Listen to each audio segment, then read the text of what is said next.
یہ آئی ہوئی مصیبت، بیماری، اس کے ظاہری شر سے اور اس کے اندرونی مخفی شر سے تمام اہل اسلام کو بالخصوص علماء اور دینی اداروں کو اللہ تعالیٰ محفوظ فرمائیں اور اس کو اللہ تعالیٰ دور کرے۔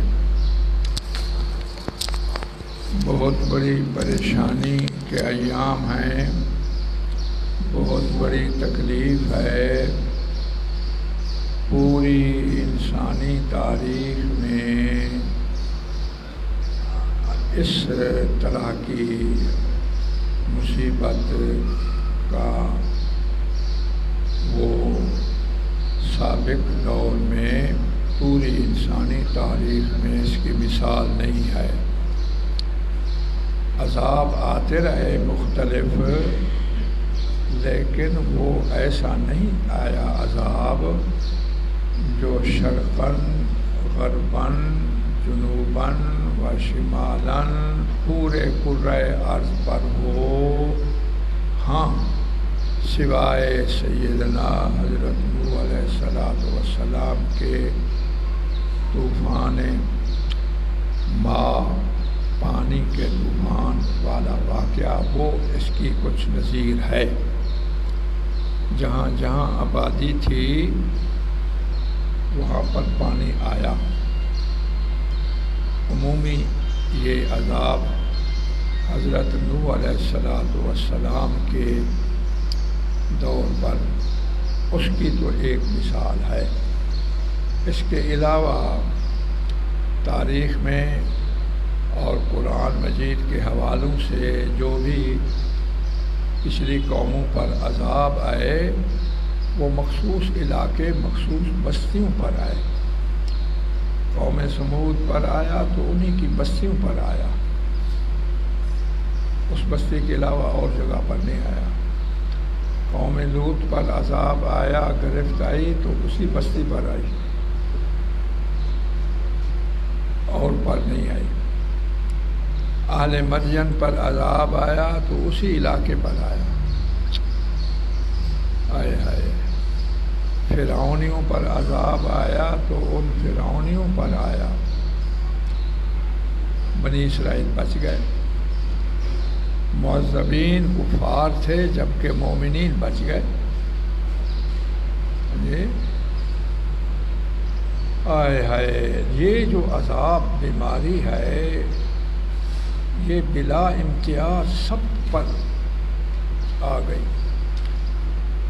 کفار پر بھی، یہود نصارہ، مومنین، صالحین،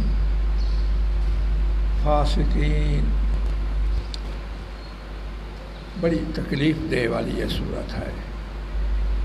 اس کو سنجیدگی سے ہر بندہ اس کو پکڑے، اس کو سنجیدہ لے اور ظاہری جو احتیاطی تدابیر ہیں اس پر عمل کرے، اور اصل حقیقی تدبیر یہ اللہ کو راضی کرنا، اللہ سے معافی مانگنا، کیونکہ بیماری بھی وہی لاتے ہیں، شفا دینے والی بھی وہی ہیں، بیماریوں کو ٹالنے والے بھی وہی ہیں۔ تو اس حوالے سے بہت ہی پریشانیاں ہیں۔ اللہ تعالی ہماری تمام لوگوں کی، دنیا کے تمام انسانوں کی پریشانیاں دور فرمائیں، بالخصوص اسلام، اہل اسلام، اور ان میں سے پھر بالخصوص دینی طبقہ، علماء، صلحاء، مراکز دینیہ، مدارس، مساجد، بزرگوں کی تربیت گاہیں، کیونکہ باقی لوگوں کو جسمانی اور مالی نقصان ہو رہا ہے، جبکہ دیندار طبقے کو مالی اور جانی نقصان کے ساتھ ساتھ ایمانی، اسلامی، دینی، تعلیمی، یہ بھی ساتھ نقصان ہے۔ بڑے امتحان کا وقت ہے، تعلیمی ادارے، عصری تعلیمی ادارے بھی بند ہیں، اور قرآن اور حدیث کے تعلیمی ادارے بھی بند ہیں۔ وہ بہت بڑی دکھ ہے، بڑی تکلیف ہے، بڑی پریشانی ہے۔ تمام حضرات، میں اللہ تعالیٰ سے دعا کرتا ہوں، اللہ تعالیٰ ہماری مغفرت بھی فرمائے، ہماری حفاظت بھی فرمائے۔ تمامی حضرات آپ دعائیں کرتے رہیں۔ بسم اللہ الذی لا یضر مع اسمہ شیء فی الارض ولا فی السماء وہو السمیع العلیم کا ورد جاری رکھیں۔ اللہم عافنی فی بدنی وعافنی فی سمعی وعافنی فی بصری لا الہ الا انت، یہ ورد جاری رکھیں۔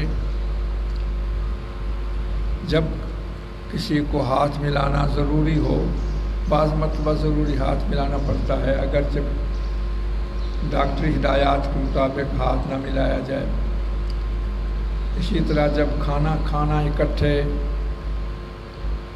ضروری ہو جاتا ہے، بچے ساتھ آ جاتے ہیں یا کوئی اسی طرح کوئی صورت ہوتی ہے، تو اس وقت یہ دعا پڑھ لیا کرے۔ کون سی؟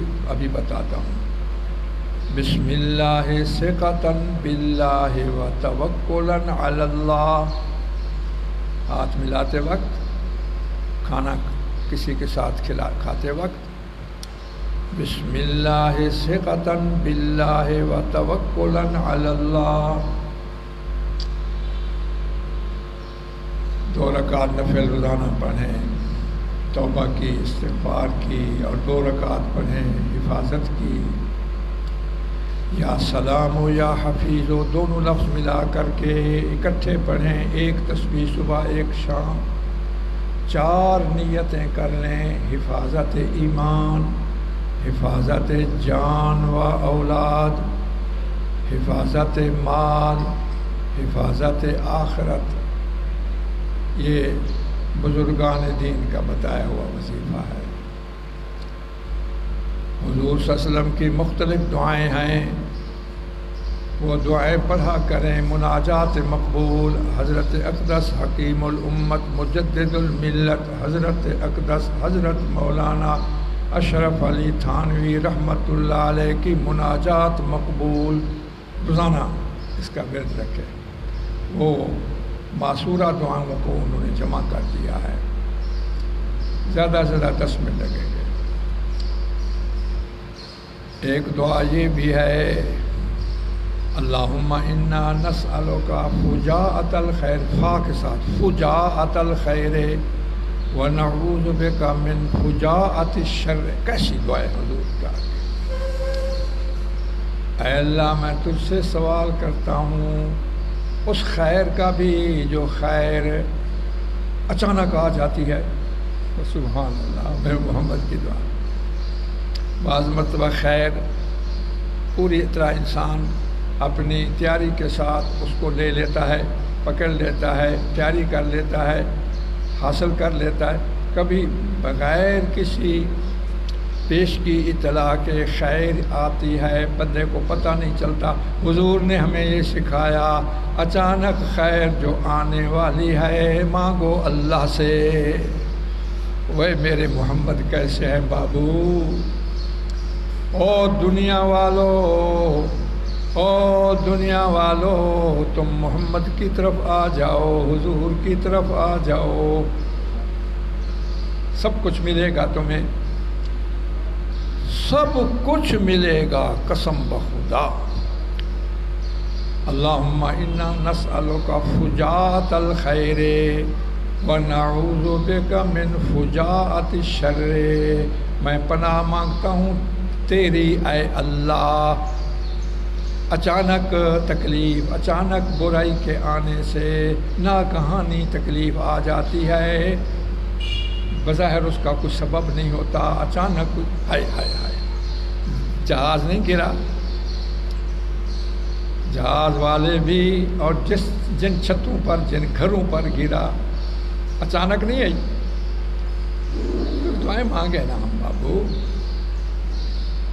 اللہ اللہ، حضور کی طرف دیکھو، حضور کی دعاؤں کی طرف دیکھو، قرآن کی طرف دیکھو، ہر خیر ملتی ہے۔ لا الہ الا اللہ محمد الرسول اللہ۔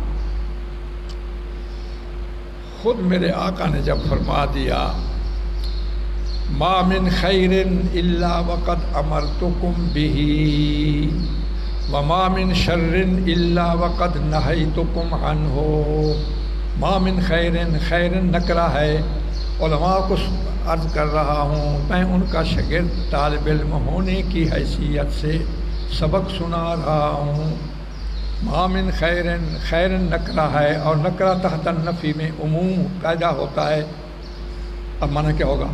ما من خیر، دنیا اور آخرت کی ہر خیر، واہ واہ واہ، اس کا میں نے تمہیں حکم دے دیا۔ محمد کریم کی، کیونکہ محمد کریم آفاقی نبی ہے نا، محمد کریم کائناتی نبی ہیں، کوئی زمانہ مخصوص کے ساتھ نہیں، کسی قوم کے ساتھ نہیں، کوئی علاقے کے ساتھ نہیں، کسی زمانے ماضی کے ساتھ نہیں، حال کے ساتھ نہیں، استقبال کے ساتھ، صرف استقبال۔ ہائے ہائے، تو لہٰذا کائناتی نبی نے کائناتی خیر کے بارے میں فرمایا، میں نے جو بھی کائناتی خیر ہے دارین کی، اس کا میں نے تمہیں بتا دیا اور حکم بھی کر دیا۔ وما من شر، یہ بھی اسی طرح، ما من شر، شر نکرہ تحت النفی، اس میں بھی عموم آ جاتا ہے۔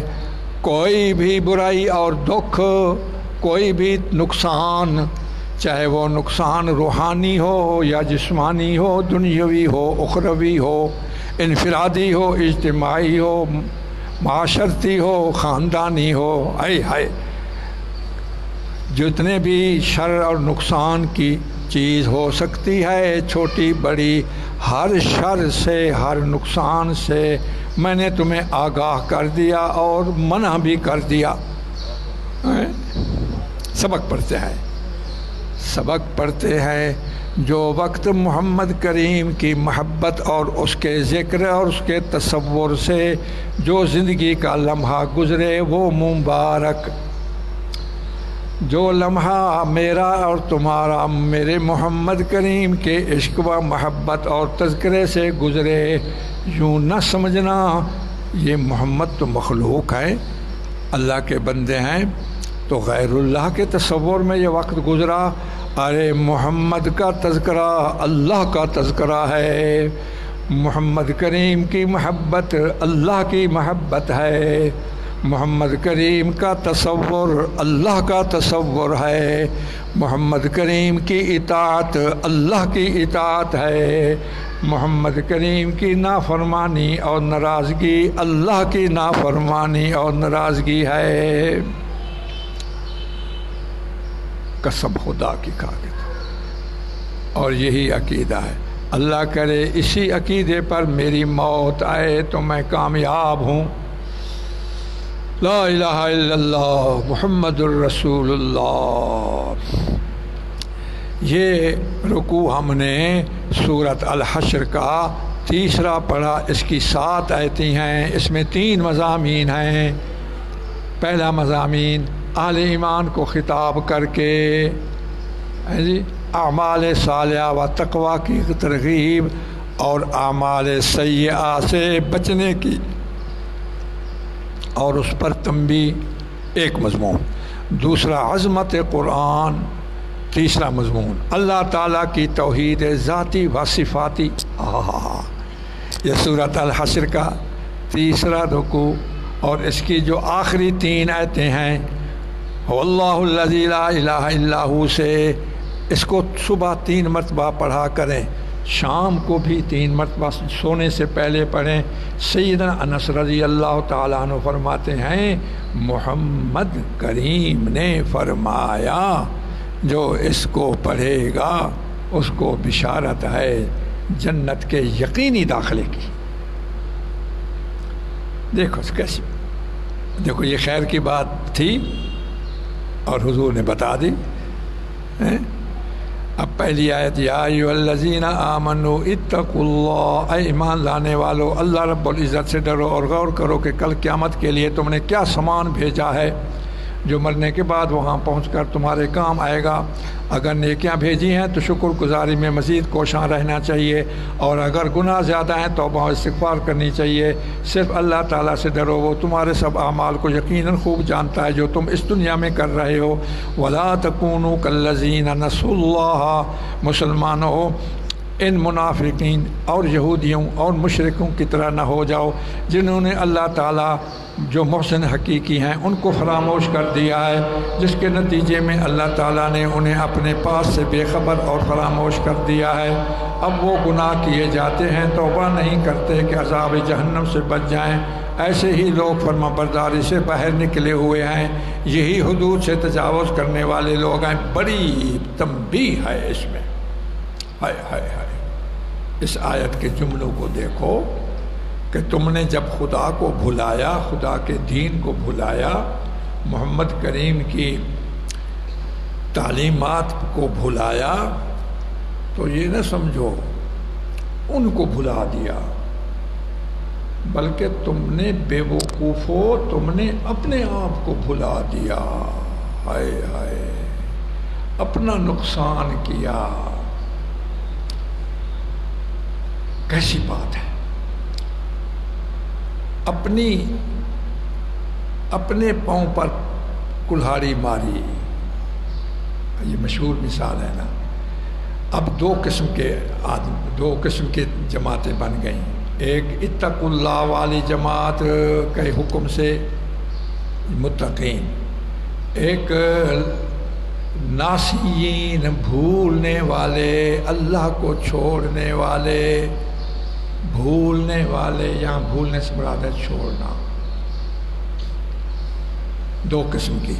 اب دونوں قسم کے جماعتوں کے نام رکھ دیے اللہ تعالیٰ نے اور اس کے ثمرات بتائے، اور یہ بھی فرمایا یہ دونوں برابر نہیں۔ ایک اصحاب النار جو ناسیین ہیں، دوسرے اصحاب الجنت جو متقین ہیں۔ یہاں پر اعمال صالحہ کی ترغیب، تقوی، اتقوا اللہ، اللہ سے ڈرو، اللہ تعالیٰ سے ڈرو۔ امام سیوطی رحمۃ اللہ علیہ فرماتے ہیں اللہ کوئی ڈرونی ذات ہے؟ کوئی ڈرونی ذات ہے کہ اس سے ڈریں؟ وہ فرماتے ہیں مضاف محذوف ہے، معاصی ہے، اللہ کی نافرمانی سے ڈرو۔ واہ، اللہ سے ڈرنے کے تقوی کے 7 درجے ہیں۔ من الترقی من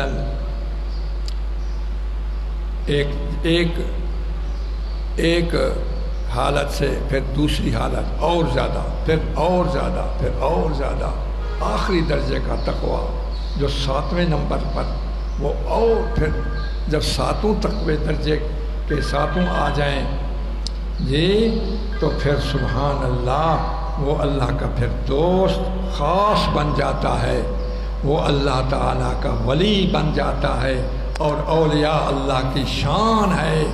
الا ان اولیاء اللہ لا خوف علیہم ولا هم يحزنون، اللہ کے جو اولیاء ہیں ان پر کوئی خوف نہیں اور نہ وہ ان پر کوئی غم ہوگا،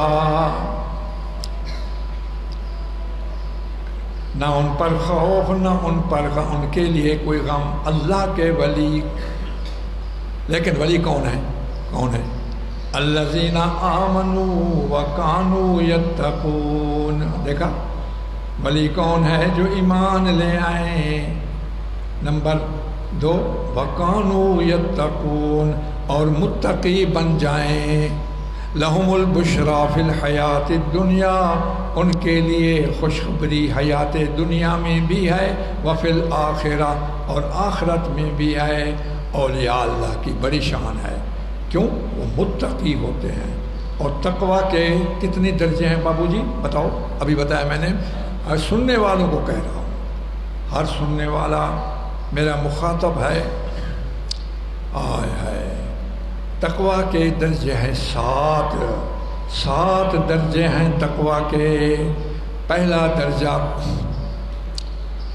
تقوی کے کتنے درجے ہیں بابو جی؟ 7 درجے۔ پہلا درجہ یہ ہے کہ کفر سے بچے، شرک سے بچے، منافقت سے بچے، الحاد سے بچے۔ کفر کی کئی قسمیں ہیں، کفر کی تمام اقسام سے بچے، زندقہ سے بچے، جحود سے بچے۔ ایک کفر جحود ہوتا ہے، ایک کفر نفاق ہوتا ہے، ایک کفر الحاد ہوتا ہے، اور ایک کفر شرک ہوتا ہے، ایک کفر منافقت ہوتا ہے۔ پہلا درجہ کیا ہے؟ کفر سے بچے، سب سے پہلا یہ ہے۔ الف لام میم ذالک الکتاب لا ریب فیہ، آگے ھدی للمتقین، یہ ہدایت ہے متقین کے لیے۔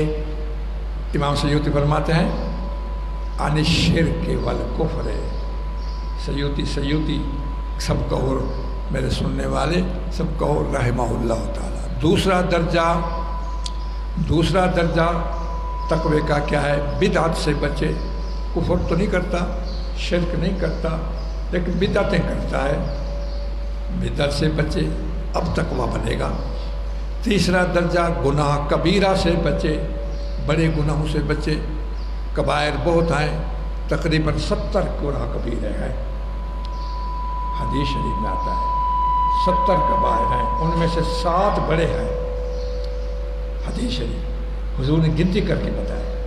ایسا نبی کہیں ہے کائنات میں، ایسا محسن، ایسا ہمدرد؟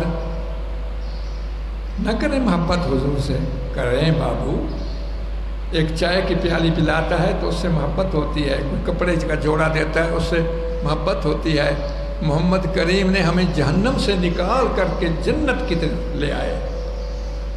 خود حضور فرماتے ہیں میری مثال ایسی ہے جس طرح آگ جلائی جائے اور رات کو، اور یہ پتنگے، پروانے، چھوٹے چھوٹے پتنگے یہ سیدھا روشنی کی محبت میں روشنی کی طرف آتے ہیں، اور اس آگ کے لو میں جو آگ بھڑکی ہوئی ہے اس میں وہ اندر آتے ہیں اور جل جاتے ہیں، اور ایک آدمی ان کو بچانے کے لیے بیٹھا ہے، وہ کسی مثلا پنکھے کے ذریعے، کپڑے کے ذریعے ان کو ادھر نہیں آنے دیتا، ان مچھروں کو، ان پتنگوں کو، تاکہ یہ آگ میں نہ جائیں۔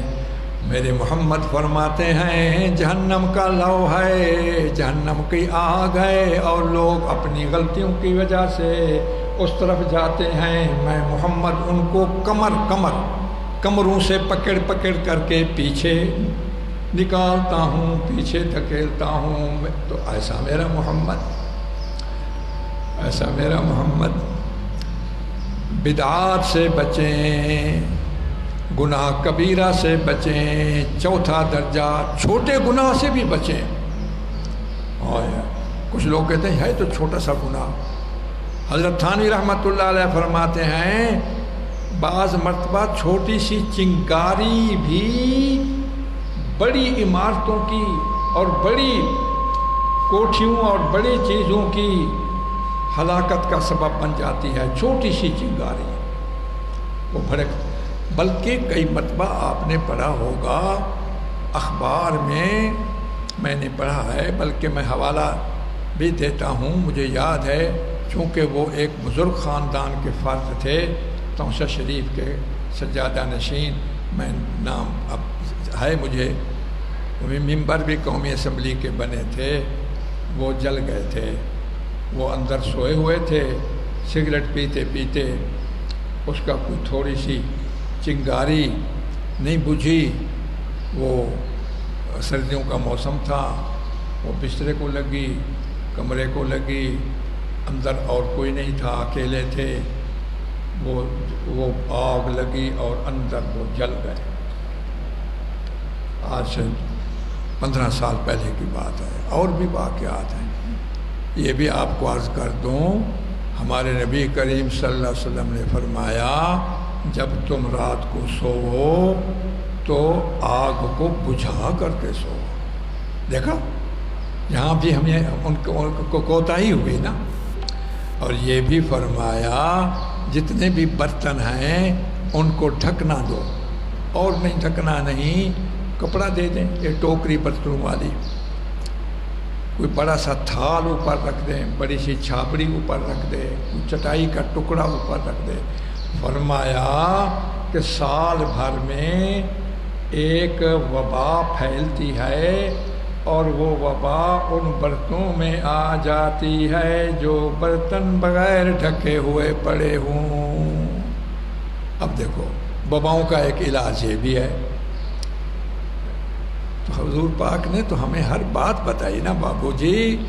تو فرمایا چھوٹے گناہوں سے بھی بچو۔ 5واں تقویٰ، مشتبہ ہے، اشتباہ ہو رہا ہے، پتہ نہیں یہ صحیح ہے یا غلط ہے، دونوں احتمال ہیں، ممکن ہے ناجائز ہو، اشتباہ ہو گیا تو اللہ والے مشتبہ چیز سے بھی بچتے ہیں۔ 6واں درجہ، چیز حلال بھی ہے حرام بھی ہے، مقصد یہ ہے کہ اس کو کرو تو جائز ہے، نہ کرو تو منع نہیں ہے، مباح کا درجہ ہے۔ اور مباح کا کرنا تو جائز ہے کیونکہ ممنوع تو ہے نہیں، مباح کا درجہ ہے۔ فرمایا مباح کو بھی اعتدال کے درجے میں تو اختیار کرتے ہیں، لیکن وہ مباح سمجھتے ہوئے اس میں افراط اور اس میں پھر انہماک اور ناز و نزاکت کی زندگی۔ بھئی ہے تو مباح، کیوں نہ ہو ہم بڑی کوٹھی بنائیں، ہے تو مباح، کیوں نہ ہو کہ ہماری بڑی کار ہو۔ بے شک مباح ہے، حلال طریقے سے بڑی کار آ جائے، لیکن ناز و نزاکت والی زندگی نہ گزارو۔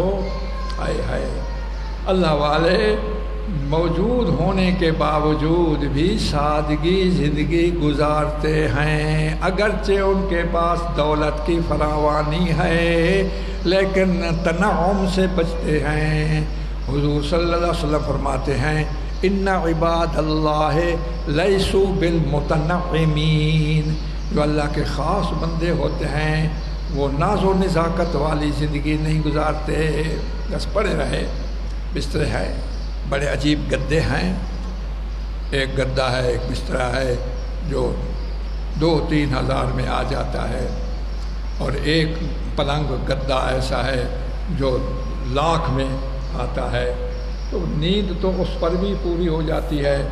تو تم 2-3 ہزار والے پلنگ پر سو جایا کرو، ضروری 1,00,000-2,00,000 والے پلنگ پر سو، اگرچہ مباح ہے، نہیں بھائی نہیں۔ ان عباد اللہ لیسوا بالمتنعمین، تو اللہ والے اس طرح کے مباح سے بھی اختیار کرتے ہیں۔ کتنے درجے ہوگا؟ 6، اور 7واں درجہ، واہ واہ واہ واہ واہ واہ واہ واہ، اللہ مجھے نصیب کرے، سننے والوں اللہ تمہیں بھی نصیب کرے۔ دل کو ما سوی اللہ تعالیٰ سے خالی رکھتے ہیں، دل کے اندر کسی کا خیال نہ آئے، صرف اللہ کا، دل کو ما سوی اللہ سے خالی رکھتے ہیں۔ اور ہمارے دلوں میں تو کار آئی ہوئی ہے، ہمارے دلوں میں تو کوٹھی آئی ہوئی ہے، ہمارے دلوں میں تو عہدہ آیا ہوا ہے۔ دل کو مباح اور مرغوبات سے بھی خالی رکھتے ہیں، یہی ذکر قلبی ہے، یہی کیفیت احسانیہ ہے۔ اللہ یہ ہمیں یہ حضوری کیفیت ہے، اللہ ہمیں نصیب فرمائے۔ فرمایا فَأَنْسَاهُمْ أَنفُسَهُمْ، اللہ تعالیٰ کی بھول جانے کا برا نتیجہ ہے کہ وہ پھر اپنی جانوں کو بھی بھول جاتے ہیں۔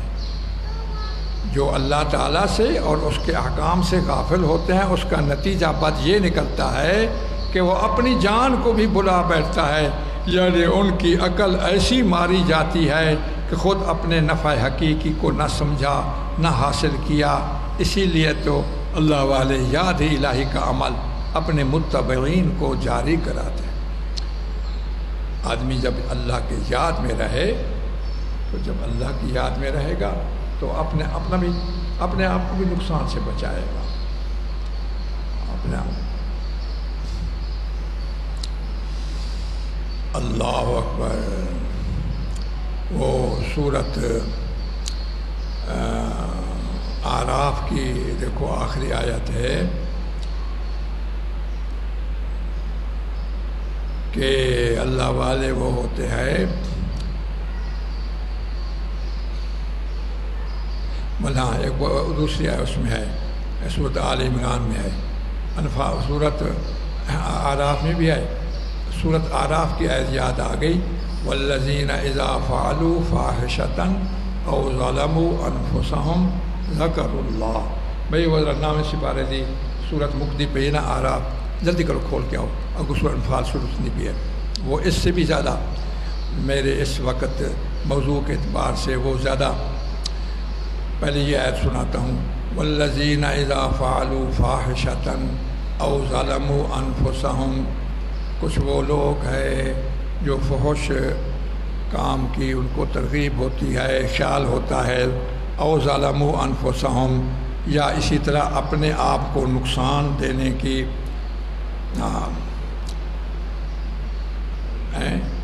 پھر کیا کرتے ہیں؟ ذکر اللہ، اللہ کی یاد آ جاتی ہے، دل چاہا کہ ذرا یہ سودا مہنگا کر کے بیچوں، دل چاہا ذرا میں اس کا حق دبا لوں، دل چاہا کہ ذرا بد نظری کر لوں، تو فوراً ذکر اللہ، اللہ کا تصور آ گیا۔ دیکھا اب بچ گیا۔ اب یہ آیت، ان الذین اتقوا اذا مسهم طائف من الشیطان تذکروا فاذا هم مبصرون۔ آیت نمبر 201 سورت انفال، پارہ 9۔ ان الذین اتقوا، یہ متقی کون ہیں؟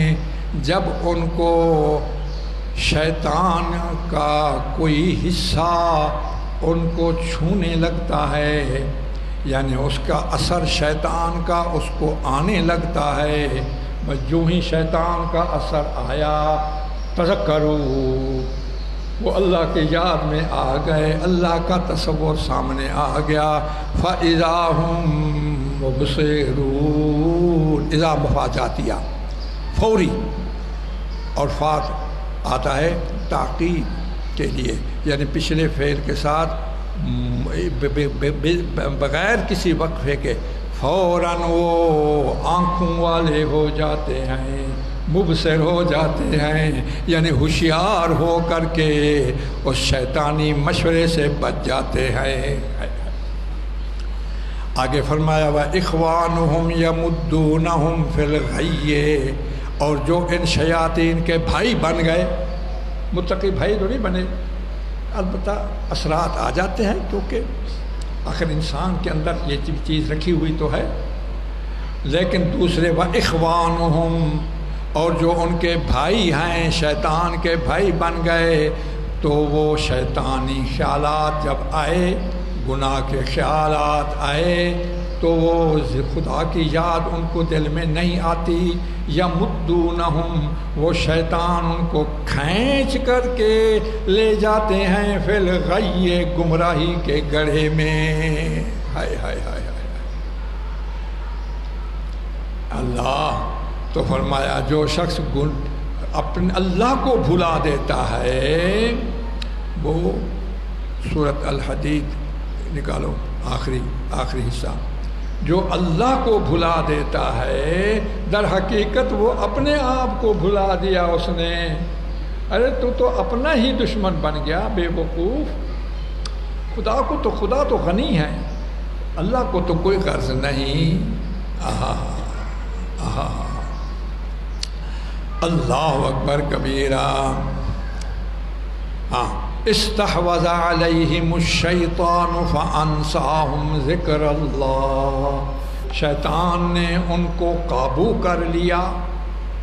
اب شیطان نے کیا کیا؟ فانساہم، بھلوا دیا ان سے اللہ کی یاد. شیطان جس کو قابو میں لاتا ہے، سب سے پہلا شیطانی گرفت کا یہی حملہ ہوتا ہے. شیطان جس کو قابو کرتا ہے، قابو کرنے کا سب سے پہلا جو توق ڈالتا ہے وہ یہ ہے کہ اللہ کی یاد سے اس کو غافل کر دیتا ہے. پھر وہ جب غافل ہو گیا، اللہ نے کیا فرمایا؟ اولئک حزب الشیطان. پھر یہ شیطان کا کیا بن گیا؟ اسی گروہ کا ایک فرد بن گیا. اللہ تعالیٰ ہمیں بچائے. یہ تھا مضمون پہلا. دوسرا مضمون عظمت قرآن. لو انزلنا ھذا القرآن علی جبل. قرآن کی عظمت یہ ہے کہ اگر ہم اس قرآن کو پہاڑوں پر نازل کر دیتے اور اسے عقل و فہم اور شعور کی قوتیں بدیت کر دیتے، تو تم دیکھتے کہ یہ پہاڑ باوجود اتنی سختی اور صلابت مانا بھی سختی، اس کے باوجود وہ اللہ کے خوف سے گر پڑتے اور پارا پارا ہو کر گریہ زاری کرتے. مگر یہ کافر انسان ایسے سنگ دل واقع ہوئے ہیں کہ ان کے دلوں پر کلام الہی کا ذرا برابر اثر نہیں ہوتا. یہ مثالیں ہم اس لیے بیان کر رہے ہیں تاکہ لوگ اپنی حالت پر غور فکر کریں اور اپنی اصلاح کر لیں، کیونکہ گزرا ہوا وقت پھر ہاتھ نہیں آتا. تو اس میں عظمت قرآن کا بیان ہے، اور قرآن مجید کی ذاتی تاثیر کو عجیب انداز سے ذکر فرمایا گیا ہے کہ اگر اس کا نزول پہاڑ جیسی جامد اور ٹھوس چیز پر ہوتا تو وہ بھی دب جاتا اور پھٹ جاتا. اسی طرح اس کی تاثیر انسانی قلوب پر ہوتی ہے، مگر اشقیاء کے قلوب اس کی تاثیر سے متاثر نہیں ہوتے. یہ ان کی اپنی عدم صلاحیت ہے. جن پر اثر ہوتا ہے تو سبحان اللہ. میرے چچا جی حضرت مولانا فیض المسیح شاہ جمالی رحمۃ اللہ علیہ امامت نہیں کرا سکتے تھے، کیونکہ جب قرآن پڑھتے تو ان پر گریہ طاری ہو جاتا، اس لیے پیچھے ہو کر کے. حضرت مولانا فقیر محمد صاحب حضرت تھانوی کے بڑے خلیفے تھے پشاور کے، وہ بھی نہ امامت کرا سکتے تھے نہ قرآن کی جب تلاوت ہوتی تو اپنے آپ کو ضبط بھی نہیں کر سکتے تھے. ہچکیاں لگ جاتی، پیچھے نماز پڑھتے ہوئے بھی رونا شروع کر، اور ہر وقت ان کی آنکھوں سے آنسو جاری رہتے. آنسو جاری ہونے کی ایسی اثرات چمڑے پر پڑ گئے تو چہرے کے چمڑے پر دونوں طرف سے ایک داغ اور دھبا نالیوں کی طرح بن گیا تھا، آنسیں بہاتے بہاتے. میں نے بھی ان کی زیارت کی تھی، خیل مدارس میں آئے تھے. یہ قرآن کی عظمت ہے، اور جن کو دل بد نصیبی والے ہیں ان کو قرآن کا کوئی اثر نہیں ہوتا. یہ دوسرا مضمون. تیسرا مضمون اللہ تبارک و تعالیٰ کی صفات ذاتی اور دوسری صفات. هو اللہ الذی، 3 مرتبہ یہ هو اللہ کا لفظ آیا. توحید کے 3 درجوں کا بیان ہے. پہلا درجہ هو اللہ الذی لا الہ الا هو عالم الغیب والشہادہ. قرآن کے عظیم کی عظمت کا اندازہ تو لگا لیا، اب اس کے نازل کرنے والے کی عظمت کا اندازہ لگاؤ کہ وہ ایسی ذات ہے جس کے سوا کوئی حقیقی معبود نہیں. وہ پوشیدہ اور ظاہر سب کا جاننے والا ہے. عالم الغیب والشہادہ، وہی نہایت مہربان رحم فرمانے والا. اس کی رحمت خاص اہل ایمان کے ساتھ مخصوص ہے. هو اللہ الذی لا، اب دوسری مرتبہ هو اللہ. وہ اللہ وہی ہے جس کے سوا دوسرا کوئی معبود بننے کا مستحق نہیں. وہ خود مختار، فرمان روا اور بادشاہ ہے. الملک، جسے کسی کی احتیاج نہیں، وہ ہر عیب، ہر نقص، ہر کمزوری اور علم اور علت سے پاک ہے۔ القدوس سالم ہے، سراپا سلامتی ہے۔ السالم اہل ایمان کو عذاب جہنم سے امن دینے والا ہے۔ المومن سچ سب پر سچا نگہبان ہے۔ المہیمن اس کا حکم سب پر غالب ہے، عظمت و بڑائی کا مستحق ہے۔ کبریائی المتکبر اسی کے ساتھ مخصوص ہے، وہ ہر شرک سے پاک ہے۔ اب تیسری مرتبہ هو اللہ، توحید کے یہاں تین درجوں کا بیان ہے۔ هو اللہ الخالق الباری، وہی سب کا حقیقی خالق ہے، اسی نے جوہر بھی عارض کو بھی عدم سے وجود بخشا۔ یہ موجودات کی دو قسمیں ہیں، جوہر اور عرض۔ جوہر وہ ہے جس کی طول بھی ہو، عرض بھی ہو، عمق بھی ہو، صلابت بھی ہو، محسوس بھی ہوتا ہو، اور عرض اور خود قائم بذات ہی ہو، وہ اپنے قیام کے لیے کسی دوسرے کا محتاج نہ ہو، اپنے وجود کے لیے کسی دوسرے کا محتاج نہ ہو۔ اور عرض وہ شے ہے جو علیحدہ کسی جگہ پر نہیں پایا جاتا، وہ دوسرے کے وجود میں گھس کر کے آتا ہے۔ مثلا خوشبو، آپ خوشبو علیحدہ نہیں کر سکتے، پھول کی پتی میں ہوگی، عطر کے قطرے میں ہوگی جی، اور اسی طریقے سے کسی پاؤڈر کے اندر ہوگی، یہ عرض ہے۔ تو اللہ تعالیٰ وجود جوہر کو بھی اور عرض کو بھی عدم سے وجود بخشتے ہیں۔ ہر ایک چیز کی صورت گری کرنے والے المصور، اس کے لیے بہترین نام ہے لہ الاسماء الحسنی۔ آسمان اور ہر چیز اس کی تسبیح باقی بیان کرتی ہے، بڑا زبردست اور قوت کا مالک ہے، ہر کام کو یہ عزیز ہوا، ہر کام کو حکمت سے انجام دیتا ہے۔ الحکیم، حضرت جبرائیل علیہ السلام سے حضور صلی اللہ علیہ وسلم نے اسم اعظم کے متعلق دریافت کیا تو انہوں نے جواب دیا کہ اسم اعظم سورۃ حشر کی آخری آیات میں ہے۔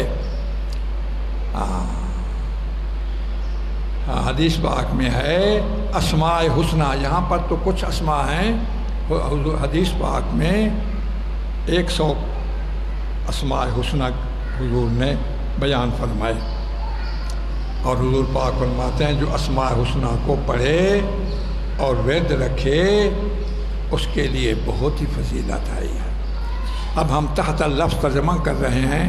میرے سامعین حضرات، میں آپ سے دعاؤں کا طلبگار ہوں، اللہ مجھے قرآن کا نور اور میرا خاتمہ ایمان پر ہو جائے۔ آپ کا احسان ہوگا، میرے لیے آپ دعا فرماتے رہیں۔ اب تحت اللفظ ترجمہ کرتے ہیں۔ یا ایھا الذین آمنوا، پیچھے چونکہ منافقین کا ذکر تھا، اب ایمان والوں کو خطاب ہے، یا اگر اس میں بھی بعض مفسرین کے نزدیک اس میں بھی وہ منافقین شامل ہیں جو ظاہری طور پر ایمان کا دعویٰ کرتے تھے، تو سب کو حکم ہے اتقوا اللہ، یہ اصول فوز طاعات میں، چونکہ اتقوا اللہ 2 ہے، پہلا اتق اللہ کا تعلق طاعات میں، فرمان برداری میں اللہ سے ڈرو، اور چاہیے کہ نظر کرے ہر نفس، نفس ان پر تنوین نکرہ کی ہے، اس میں عموم ہے، آج ہی اس دنیا کی زندگی میں آج ہی ہر نفس نظر کرے، کس چیز کو دیکھے، ما قدمت مفعول بھی تنظر کا، اس چیز کو جو اس نے آگے بھیجا ہے کل کے دن کے لیے۔ یہاں غد سے مراد قیامت، کیونکہ کل کا دن یقینی وہ قیامت ہے، وہ تو کل ہے ہی، اور دنیا کی عمر کے اعتبار سے جو میری تمہاری کل ہے، آج اتوار، کل کیا ہے سوموار، یہ یقینی نہیں، مجھے یقین نہیں کہ میں کل سوموار رہوں گا، لیکن ایک غد وہ ہے، غد کل وہ یقینی ہے قیامت کے دن، بات سمجھے، اس اس کے لیے جو تو نے کچھ چیزیں بھیجی، ذخیرہ بنایا، اس پر نظر کر۔ تصوف قرآن شریف سے ثابت ہے۔ اب بزرگان دین ہمیں ایک مراقبہ بتاتے ہیں، اور اسی مراقبے سے پھر کئی مراقبے نکلتے ہیں۔ محاسبہ، اپنا محاسبہ کرو کہ آج میں نے کیا سا اچھا کام کیا۔ کیا میں نے صبح کی نماز پڑھی ہے؟ کیا میں نے صبح سورہ یاسین شریف پڑھی ہے؟ کیا میں نے آج کی صبح حضور کی سنت کے مطابق اٹھنا بیٹھنا میرا ہوا؟ یہ محاسبہ ہے۔ یا اس کے خلاف ہوا؟ محاسبہ ہے۔ حضرت تھانوی اور دوسرے بزرگان دین فرماتے ہیں اپنے نفس کی اصلاح کا جو از خود معمولات ہیں وہ مراقبے ہیں چند ضروری۔ اپنے اعمال کا محاسبہ۔ نمبر 2 مشارطہ، اپنے آپ کے ساتھ شرط لگاؤ، اپنے آپ کو ساتھ خطاب کرو، اے رشید تیرا میرا معاہدہ ہے، اگر آج تو نے کوئی گناہ کیا تو میں تجھے سزا دوں گا، اگر تیری نماز تکبیر تحریمہ سے چھوٹ گئی تو تجھے سزا دوں گا۔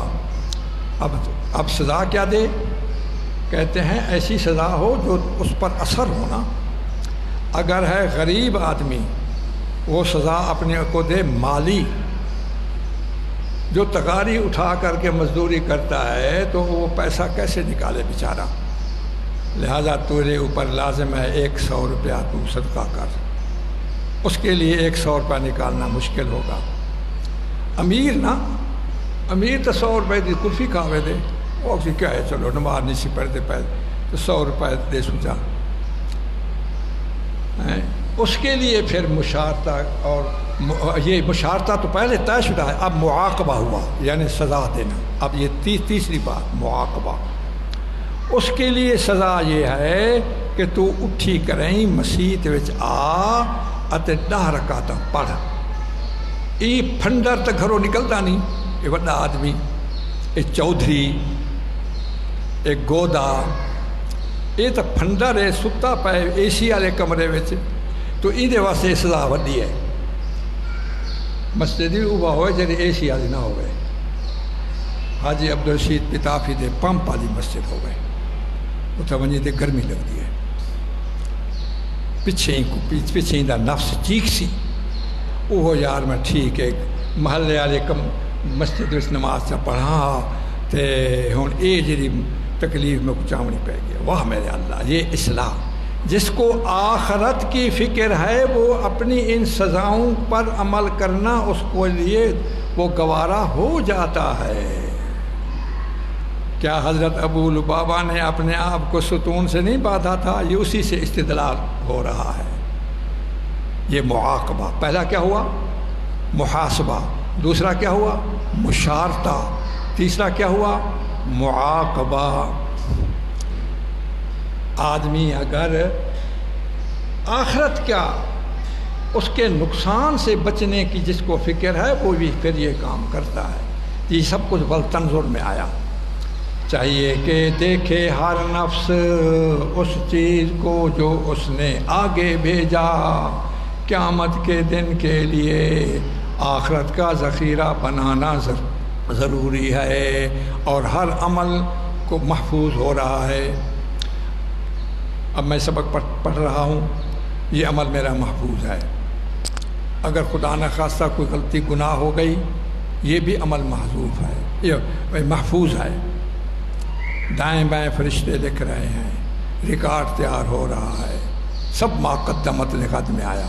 سورۃ یاسین شریف میں بھی یہی لفظ ہے، نحن نکتب ما قدموا، ہم لکھ رہے ہیں ان تمام تمہارے لفظی یا عملی باتوں کو، عملی فعلوں کو جو تم نے آگے بھیجا، اور جو تم نے اپنے مرنے کے بعد جب مر گئے اور پیچھے چھوڑا، وآثارہم، پیچھے برائی چھوڑ کے آئے گھر میں، تم نے برائی کے اڈے قائم کر کے بچوں کو تم نے کھلونے ایسے دیے ٹی وی جیسے بدماشی جیسے، تم جو پیچھے چھوڑ کے آئے اے حکمرانوں تم تو مر گئے، اور تم نے پاکستان میں ایسے کام چھوڑ کر کے آئے جو تمہارے مرنے کے بعد وہ برائیاں ہو رہی ہیں، یا ایسے کام چھوڑ کے آئے پاکستانی حکمرانوں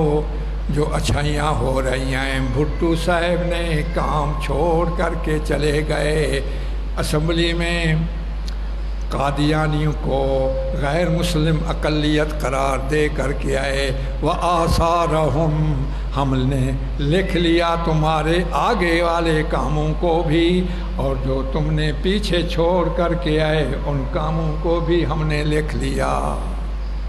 میں خود یہاں سے سفر کر کے بھٹو صاحب کی مزار پر میں نے حاضری دی ہے، مجھے اس حوالے سے مجھے بڑی محبت ہے، ختم نبوت کا کام کر گئے۔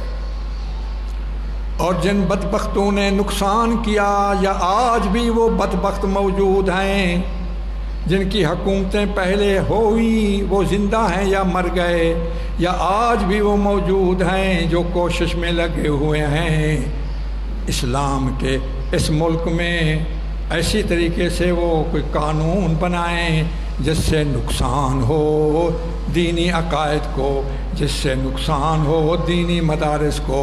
ارے تم مر جاؤ گے، لیکن جو تم قانون بنا کر کے پیچھے غلط چھوڑ کے جاؤ گے وہ تمہیں قبروں میں تمہیں جوتے لگیں گے۔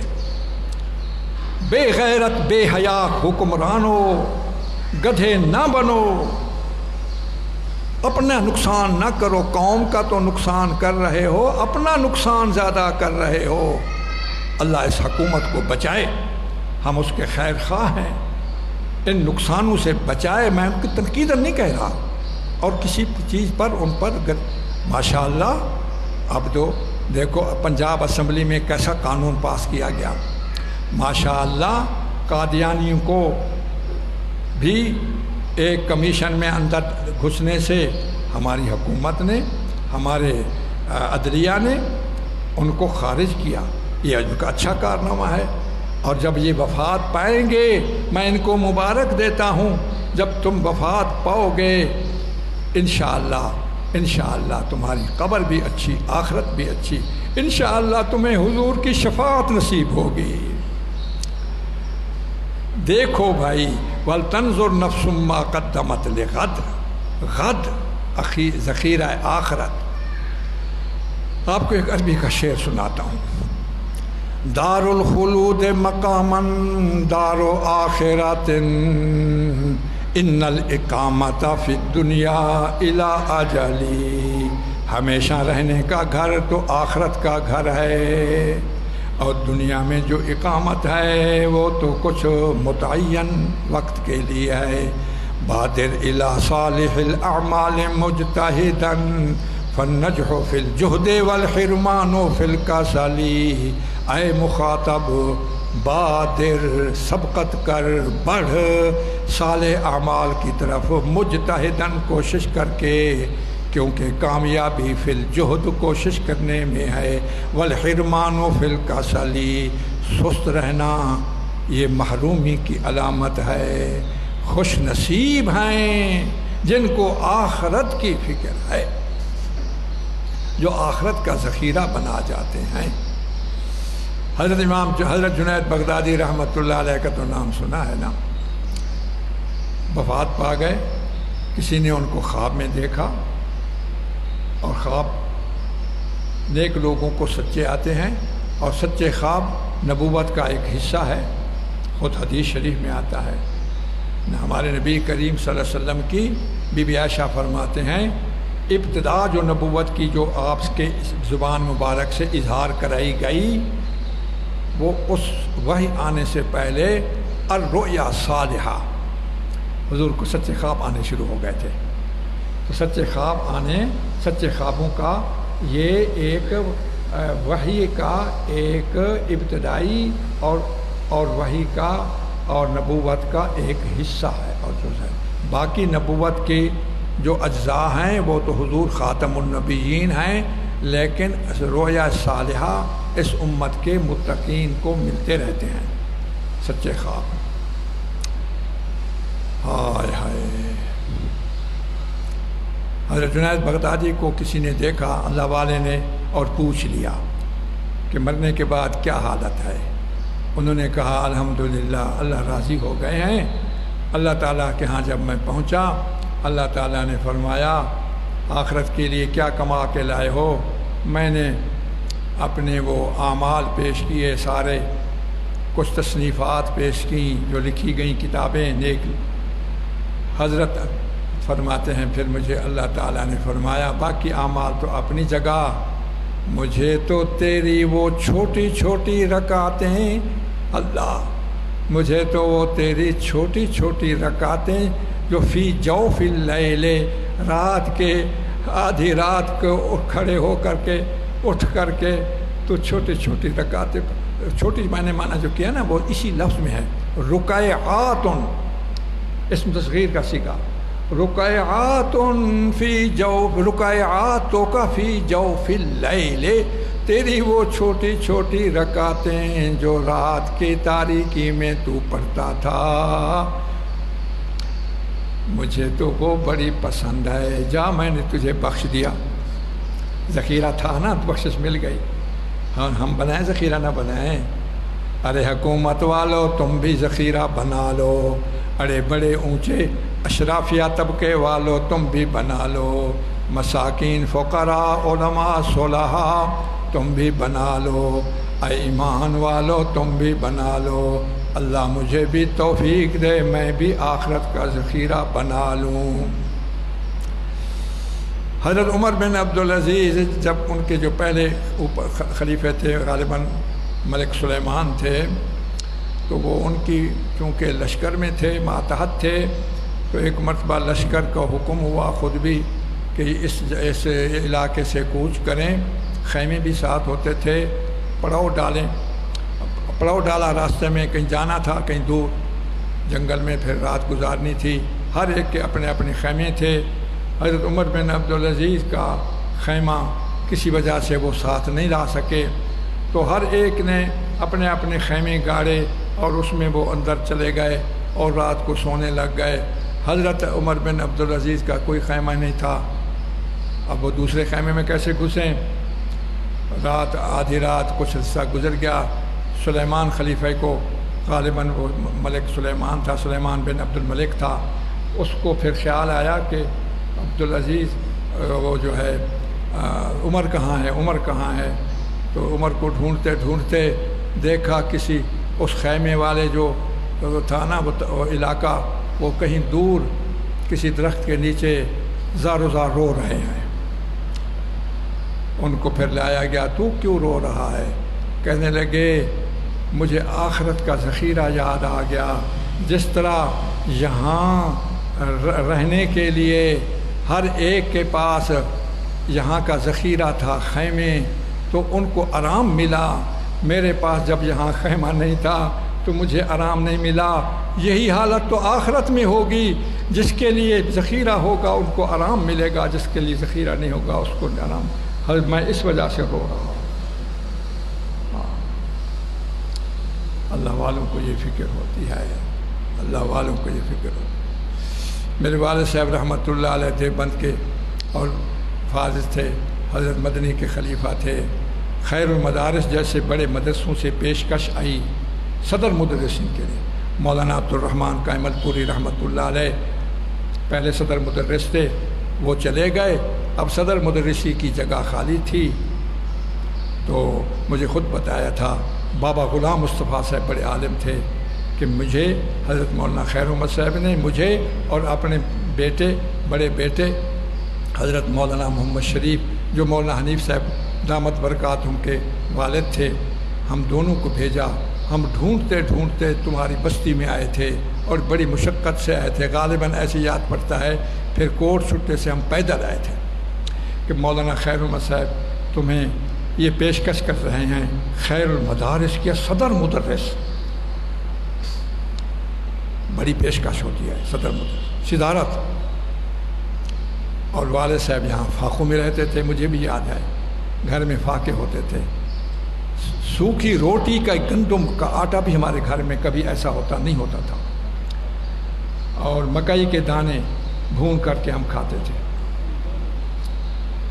تو ادھر یہ خاکوانی صوفی عطا محمد صاحب خاکوانی اور خواجہ نظام الدین صاحب توسوی، خواجہ نظام الدین صاحب توسوی خاکوانی عطا محمد خاکوانی کے بھانجے تھے۔ تو میرے والد صاحب وہاں گئے ہوئے تھے توسے شریف میں، اور میرے استاد لال خان اب بھی زندہ ہیں، وہ کہتے میں بھی ساتھ تھا۔ تو عطا محمد خاکوانی کھڑے ہو کر کے ہاتھ باندھ کر کے، پھر جب خواجہ نظام الدین صاحب نے دیکھا وہ، تو کہنے لگے ماما جی کیوں ایسے کھڑے ہو؟ تو انہوں نے کہا میرے والد صاحب کی طرف اشارہ کر کے کہ ان کو کہو میرے مدرسے میں چلیں۔ خاکوانیوں کا مدرسہ ملتان نعمانیہ، جو انگریزوں کے دور کا اب تک موجود ہے، اب بھی موجود ہے، سب سے پرانا مدرسہ ہے وہ۔ میں کبھی کبھی جاتا ہوں اس مدرسے میں، میں ان کی دیواروں کو ہاتھ لگاتا ہوں کہ یہ وہ دیواریں ہیں جہاں میرے والد صاحب پڑھاتے رہے۔ اس سے پہلے وہ 7 سال وہاں پڑھاتے رہے، تو چھوڑ کر کے بستی میں آئے تھے کہ بستی والوں کو تو کلمہ نہیں آتا، نہ یہاں تنخواہ نہ کچھ، بلکہ لوگوں کی تکلیفیں تھیں، مجھے یاد ہے۔ تو میرے والد صاحب کو پھر جب حضرت خواجہ نظام الدین صاحب نے دیکھا کہ آپ بتائیں، میرے والد صاحب نے فرمایا آخرت کی ذمہ داری تم لے لو کہ میں ایسی جگہ کو چھوڑوں صرف دنیا کے لیے جہاں لوگوں کو کلمہ پڑھانے والا کوئی نہیں، جہالت ہی جہالت ہے۔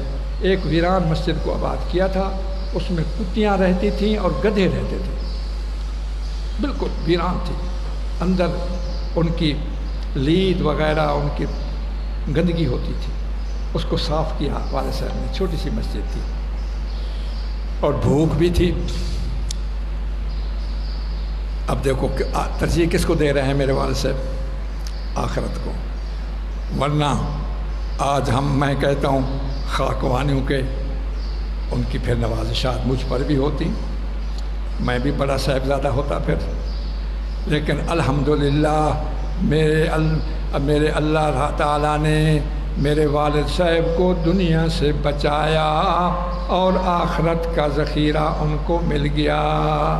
اللہ مجھے بھی ان کے نقش قدم پر، اللہ ان کی ساری اولاد کو، پوتوں کو، پڑپوتوں کو الی یوم القیامہ ان کے نقش قدم پر چلائے۔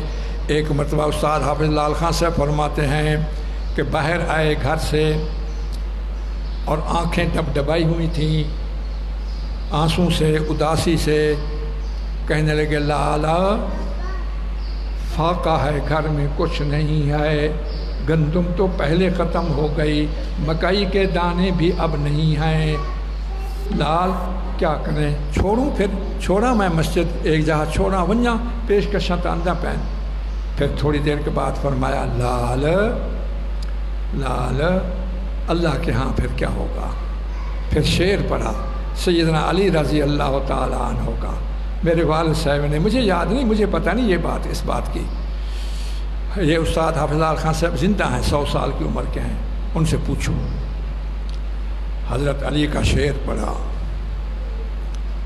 رضینا بقسمت الجبار فینا لنا علم وللجہال مال فإن المال یفنی عن قریب وإن العلم باق لا یزال۔ ہم اللہ کی تقسیم پر راضی ہیں، سب کو ہم راضی ہیں۔ یہ بڑی اچھی تقسیم ہوئی، ہمیں بہت زیادہ ملا بنسبت دوسروں کے، اللہ کی اس تقسیم پر ہم راضی ہیں۔ لنا علم، ہمیں علم دیا، علم قرآن، علم حدیث، علم فقہ، علم طریقت، وللجہال، اور جاہلوں کو علم نہیں دیا، مال دے دیا۔ تقسیم تو ہو گئی۔ فإن المال یفنی عن قریب، مال تو ختم ہو جانے والا ہے، یعنی یہ ضروری نہیں جو مال ختم ہو، جب بندہ مر گیا تو اس کا مال ختم ہو گیا نا، چلو مربے تو پڑے رہیں گے، بندے سے تو ختم ہو گیا۔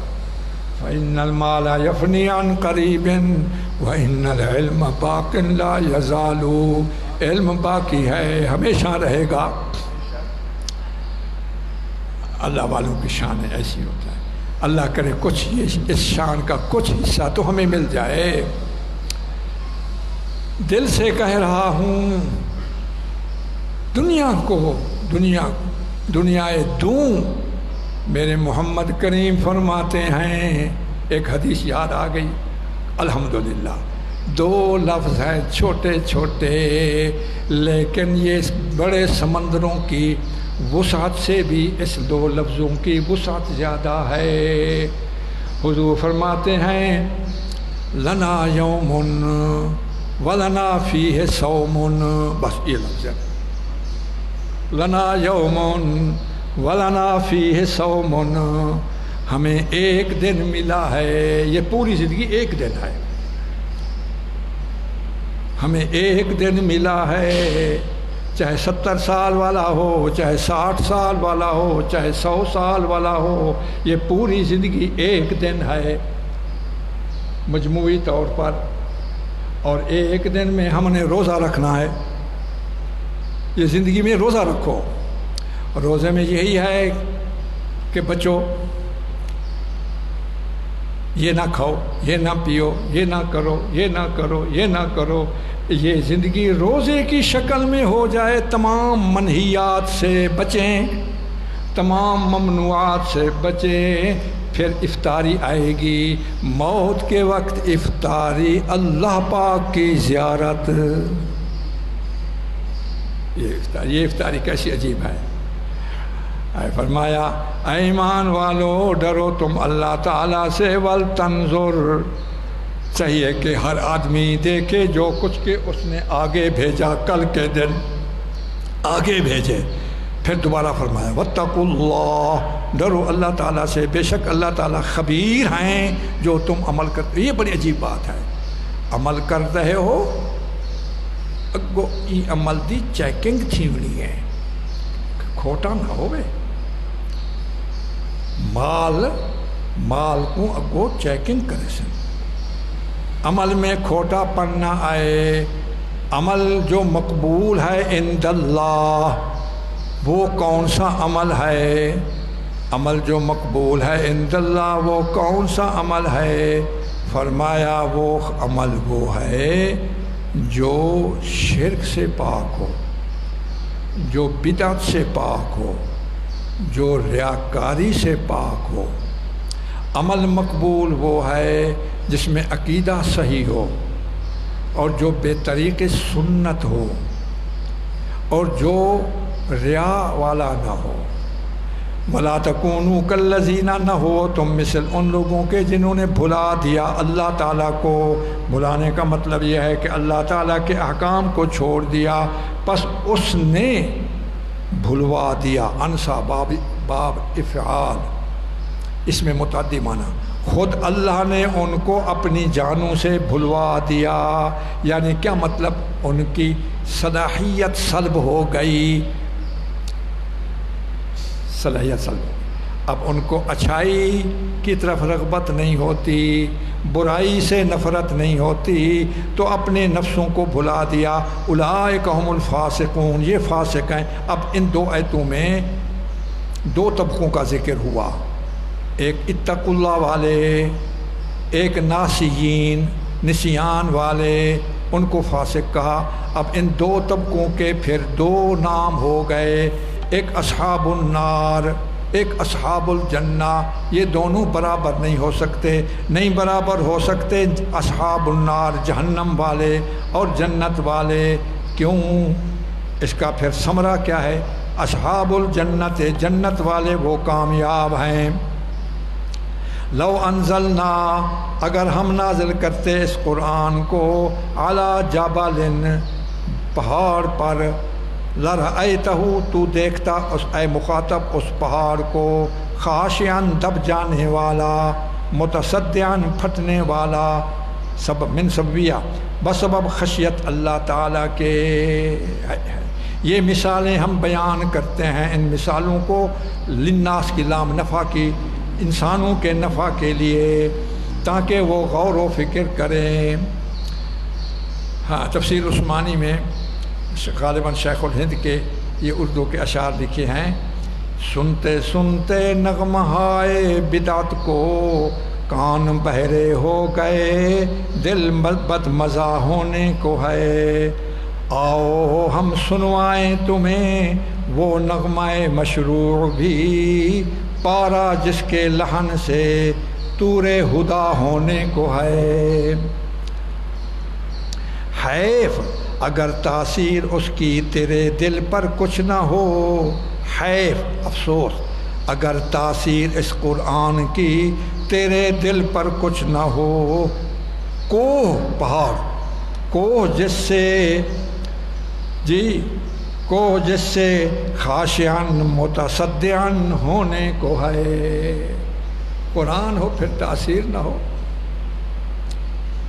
قرآن پڑھیں بھائی، قرآن پڑھیں بڑے ادب سے، باوضو اور سوچ سمجھ کے، اور خوبصورت آواز کے ساتھ، تجوید کے ساتھ، آواز کے ساتھ۔ الحمدللہ رب العالمین الرحمن الرحیم مالک یوم الدین ایاک نعبد و ایاک نستعین اہدنا الصراط المستقیم صراط الذین انعمت علیہم غیر المغضوب علیہم ولا الضالین آمین۔ بسم اللہ الرحمن الرحیم انا اعطیناک الکوثر فصل لربک وانحر ان شانئک هو الابتر۔ بسم اللہ الرحمن الرحیم قل هو اللہ احد اللہ الصمد لم یلد ولم یولد ولم یکن لہ کفوا احد۔ مزہ آتا ہے۔ قرآن مجید کی تاثیر، آگے توحید کے 3 درجوں کا بیان ہے، اور تینوں مرتبہ هو اللہ کا تکرار ہے، اور یہی 3 آیتیں ہیں جو حضرت سیدنا انس رضی اللہ تعالی عنہ سے روایت ہے۔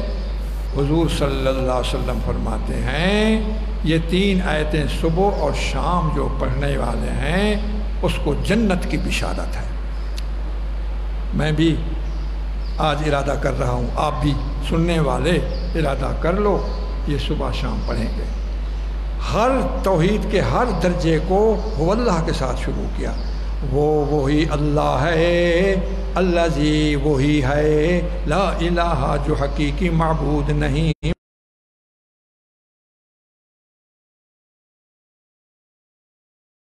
شہادہ غیب جو چھپے ہوئے ہیں، شہادہ جو جن کا احساس، جن کا ادراک حواس سے ہوتا ہے، ان دونوں کو وہ جاننے والا ہے۔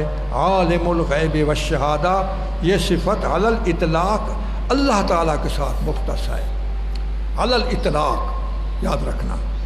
عالم الغیب والشہادہ کا اطلاق علی الاطلاق مطلقاً یہ کس کی صفت ہے؟ اللہ، اور یہ کسی غیر اللہ کو عالم الغیب والشہادہ نہیں کہہ سکتے، نہ کسی نبی کو، نہ کسی ولی کو۔ مان لو میری بات، اللہ تعالیٰ خود فرماتے ہیں لا یعلم من فی السماوات والارض الغیب الا اللہ۔ من فی السماوات، تعمیم، جو آسمانوں میں ہیں اور جو مخلوق زمین میں ہیں وہ غیب کو نہیں جانتے، الا اللہ، مگر اللہ ہی جانتے ہیں۔ نفی کے بعد جب مثبت ہو جائے تو تخصیص پیدا ہو جاتی ہے۔ پہلے نفی ہے لا یعلم، پھر اللہ میں اس بات ہو گیا، اب تخصیص پیدا ہو گئی۔ سیدہ بی بی عائشہ فرماتی ہیں رضی اللہ تعالی عنہ، جو شخص یہ کہے کہ حضرت محمد کریم غیب جانتے ہیں وہ جھوٹ بولتا ہے۔ شہا ستہ کی حدیث ہے، شہا ستہ۔ کچھ احتیاط کیا کرو بھائی، ہم لوگ خوش آمدی بن کے، اور پیروں کو بھی تو صحیح ساری ہر گال دا پتہ ہے، وہ پیر پیچھے پھنڈن پائے ویندے جڑا گندا پیر ہوندے میں تواڈے کول ہوندا جڑے ویلے تو کچھ پریشانی تھی وے میں کو پکاریا کتا کرو وہ نہ خود جہنمی بن وے گڈا پیرا نہ مریدیں کو جہنمی بڑا ہائے ہائے اللہ ساکوں نصیب فرماوے ہدایت کیوں اصل میں یہ تخصیص اللہ تعالیٰ کی ہے غیب کس کو کہتے ہیں قاضی بیضاوی رحمۃ اللہ علیہ جو مفسر قرآن ہیں اور دوسرے مفسرین بھی فرماتے ہیں غیب کا معنی ہے ما لا یدرک بالحواس ولا من العقل بالعقل غیب وہ چیز ہے جو انسان اپنے حواس سے بھی نہ اس کا ادراک نہ کر سکے اور حواس سے عقلی سے بھی یعنی سوچنے عقل سے بھی ادراک نہ ہو سکے اور جب تک کوئی اطلاع نہ دے جب تک کوئی بتائے نہ خود نہ کر سکے. اب بتاؤ یہ صفت اللہ کے سوا کسی کے ساتھ ہے؟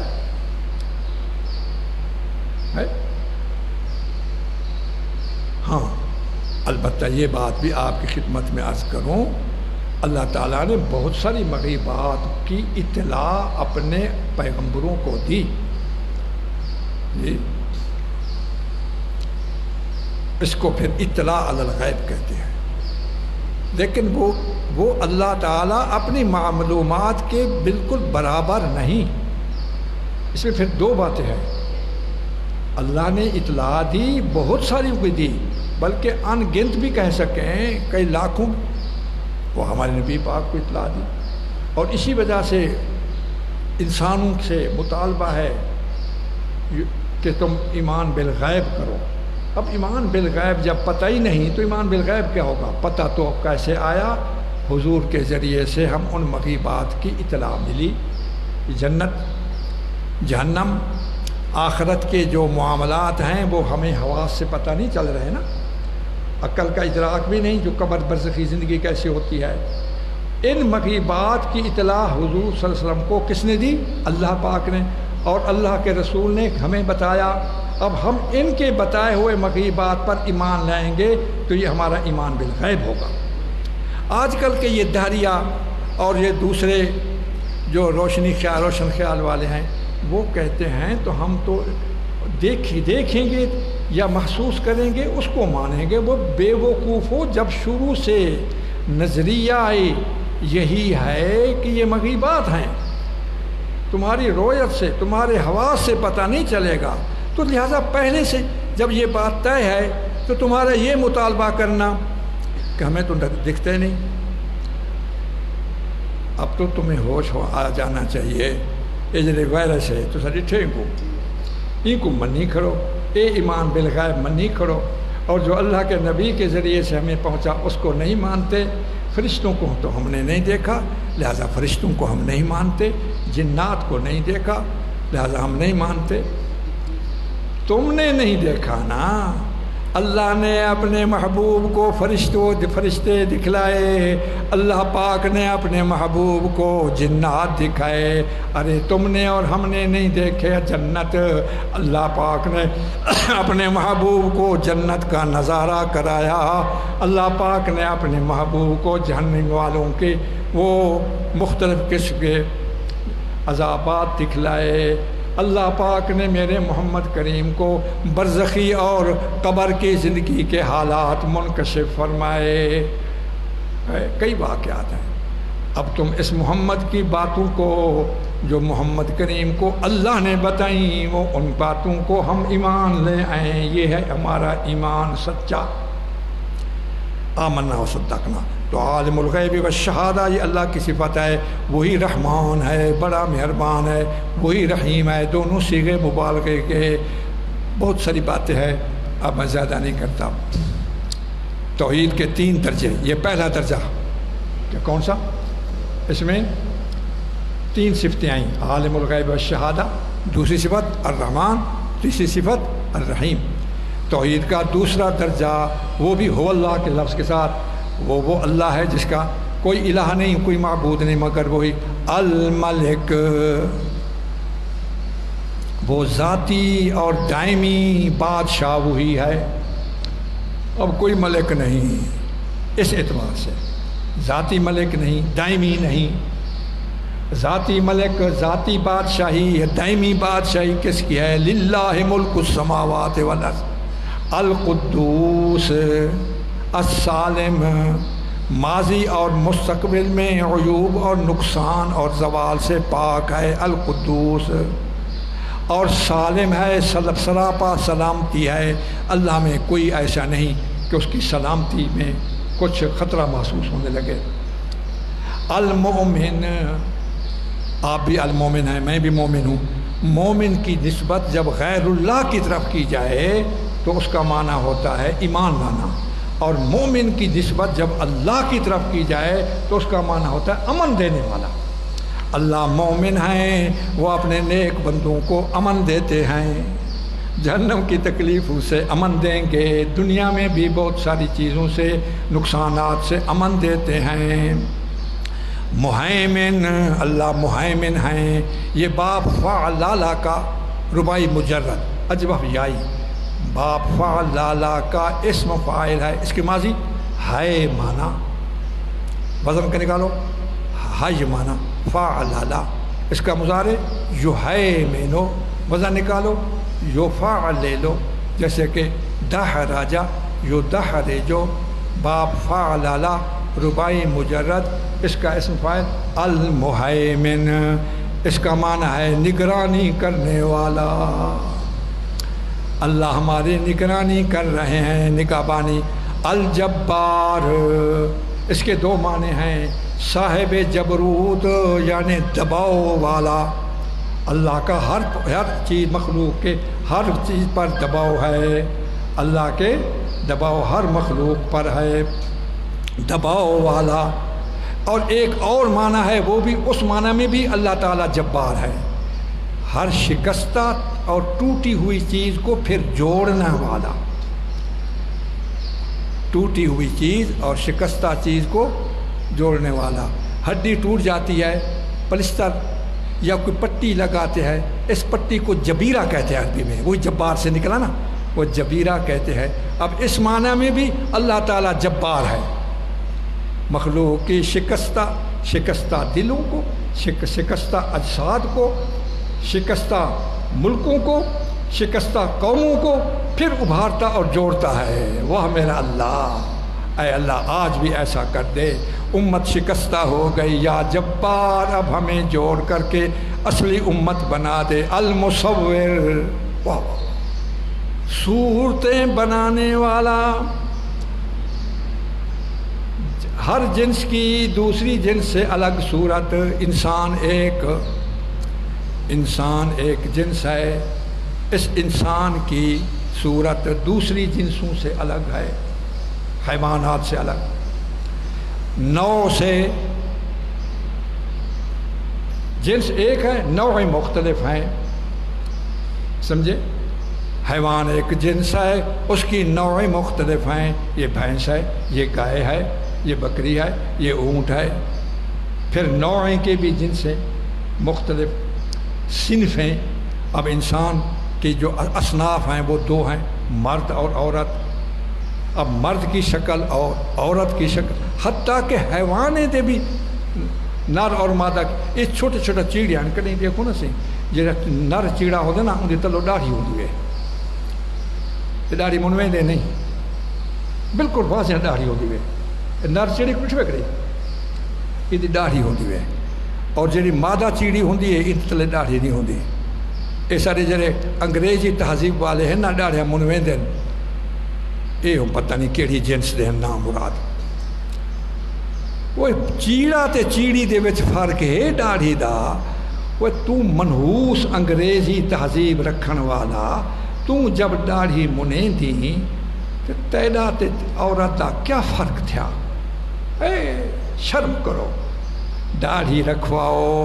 حضور صلی اللہ علیہ وآلہ وسلم فرماتے ہیں احف الشوارب واعف اللحا، کائنات میں کوئی ایسا نبی نہیں جس کی داڑھی منڈی ہوئی ہو، کوئی نبی ایسا نہیں، داڑھی رکھواؤ۔ اللہ اکبر۔ تو صورتیں بنانے والا، اور صورتیں اللہ تعالیٰ نے ہر ایک کی پھر مختلف بنائی ہیں۔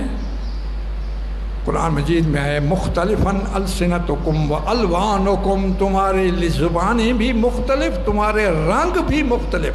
ایک ہی باپ کے 10 بیٹے ہیں، صورتیں مختلف ہیں، حالانکہ پیچھے ٹھپا تو ہکو ہے، لیکن صورتیں مختلف ہیں۔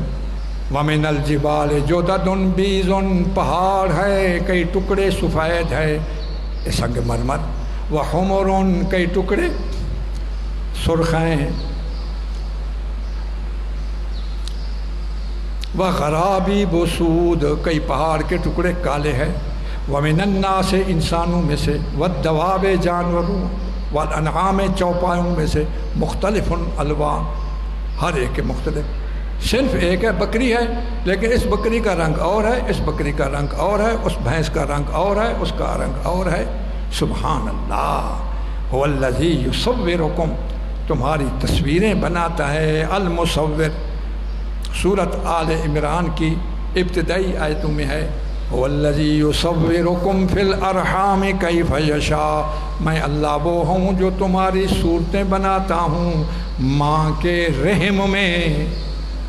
رحم ایک جھلی ہے جو اندر ہوتی ہے، کئی پردے ہیں، پیٹ کا چمڑا، اس کے اندر پھر اور گوشت، اس کے اندر پھر اور چمڑا، اس کے اندر اور تھیلی کے اندر تھیلیاں۔ آپ تصویر کھنچوانے جاتے ہیں نا، میں بھی کئی مرتبہ تصویریں کرائیں، عمرے کے لیے، پاسپورٹ کے لیے، حج کے لیے۔ کہتے ہیں جی بجلی نہیں ہے، تصویر اندھیرے میں نہیں ہوتی، اور اللہ تعالیٰ نے جو ماں کے پیٹ میں ہماری تصویر بنائی تھی وہاں بجلی تھی، اللہ نے تصویر بنائی، اور تصویر بنتی ہے ٹھوس چیز پر۔ وہ تو رحم مادر میں ایک قطرہ آب ہے جو نطفے کی شکل میں ہے، وہ ٹھوس نہیں، اس پر تصویر اللہ بناتے ہیں۔ والذی یصورکم فی الارحام، تو المصور لہ الاسماء الحسنی، اللہ کے بڑے بڑے اچھے بھلے نام ہیں۔ یسبح لہ، اللہ کی تسبیحیں کہتی رہیں گی۔ یہ مضارع کا صیغہ ہے، اور سورت کیسے شروع ہوئی تھی بتاؤ؟ سبح سے۔ یہ جو سورت الحشر ہے وہ کیسے شروع ہوئی تھی؟ کیسے؟ سبح سے۔ اللہ اکبر کبیرہ، وہ ماضی کا صیغہ جو سبح سے شروع ہوئی، وہ کیا صیغہ تھا؟ ماضی کا۔ اور یہ صیغہ کیا ہے؟ مضارع کا صیغہ، یعنی زمانہ ماضی میں بھی اللہ کی تسبیحیں، زمانہ حال میں بھی اللہ کی تسبیحیں، زمانہ مستقبل میں بھی اللہ کی تسبیحیں، کیونکہ جو سبحوں میں 2 زمانے ہیں، حال اور مستقبل۔ اسی کے لیے ہے لام تملیک، لام تصرف، لام تخصیص، تینوں معنی۔ اسی کی ملک، خاص اسی کا تصرف ہے جو کچھ کے آسمانوں میں اور زمین میں۔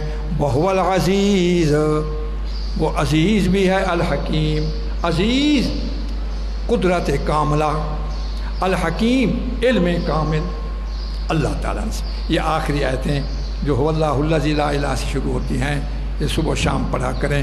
درس لمبا ہو گیا ہے، بات بڑی لمبی ہو جاتی ہے، کیونکہ ہے اللہ کی باتوں میں بڑا مزہ آتا ہے۔ اللہ ہم سب کو نصیب فرمائے قرآن کا نور، اور یہ آج کل کے موجودہ جو پریشانی آئی ہوئی ہے، اللہ تعالیٰ اس پریشانی سے ہم سب کی حفاظت فرمائے۔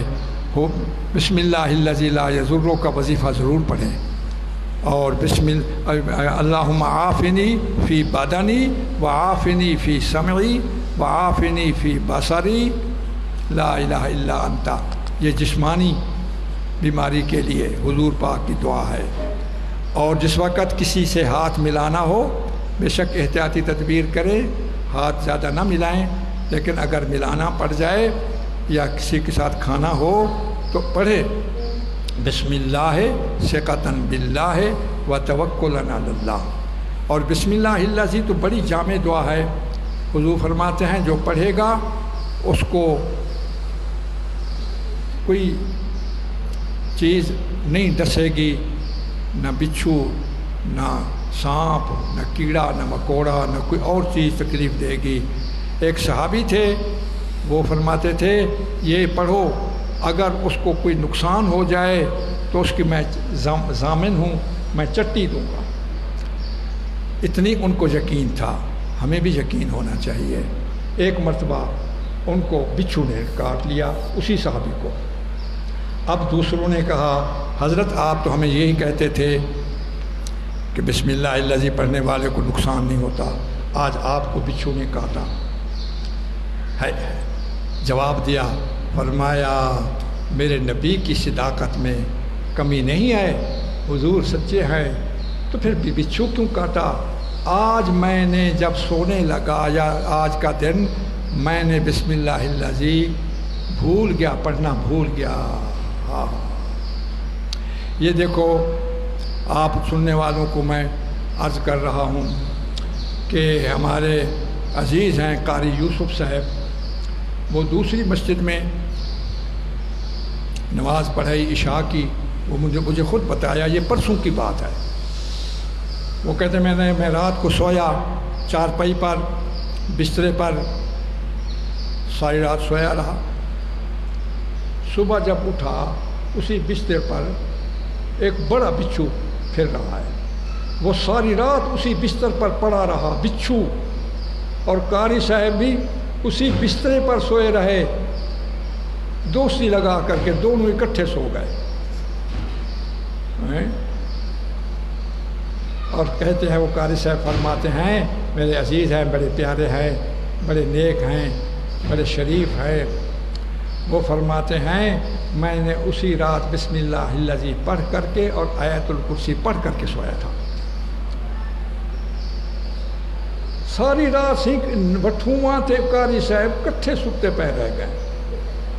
تو میرا اللہ، میں کہ توں یار بڑا جوانی ہیں، تو بھئی بسم اللہ الذی پڑھا کریں، آیت الکرسی پڑھا کریں، آخری دو قل اعوذ برب الفلق، قل اعوذ برب الناس پڑھ کر کے اپنے دونوں ہاتھوں پر دم کریں، اور سر سے لے کر کے سارے جسم کو آگے پیچھے ہاتھ پھیریں، پھر دوبارہ بھی، پھر سے بارہ بھی۔